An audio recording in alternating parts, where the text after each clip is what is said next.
5 litre குக்கர என்னடா என் owner பக்கத்து கொல்லைக்கு போக கூடாதுன்னு கம்பி வேலி போட்டுட்டான். அது ஸ்ட்ராங்கா இருக்கான்னு போய் பாரு. ஸ்ட்ராங்கா தான்டா இருக்கு.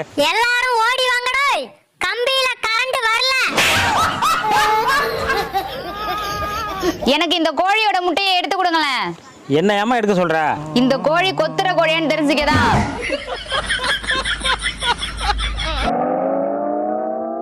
ஏங்க இந்த வழியா வராதீங்க, அந்த வழியா வாங்க. செல்லும் வழி எங்கெங்கும் பள்ளம் வரலாம். ஏமா இந்த பக்கமா வர சொன்ன? கொலைவி கூடு கட்டிட்டு இருக்குன்னு எங்க வீட்டுக்காரர் சொன்னாருங்க. உங்களை கொட்டவே இல்ல. உள்ளம் எதிர்பாராமல் வெள்ளம் வரலாம். அண்ணா ஒரு சின்ன உதவி, அந்த குச்சி கட்டை தூக்கிட்டு வந்து வண்டியில வைங்களேன். இதை உன்னால தூக்க முடியலையாப்பா? இல்லண்ணே, அந்த வழியா ஒரு பாம்பு போச்சு. அது குச்சி கட்டு உள்ள போச்சா இல்லையான்னு ஒரு சந்தேகம் தான்.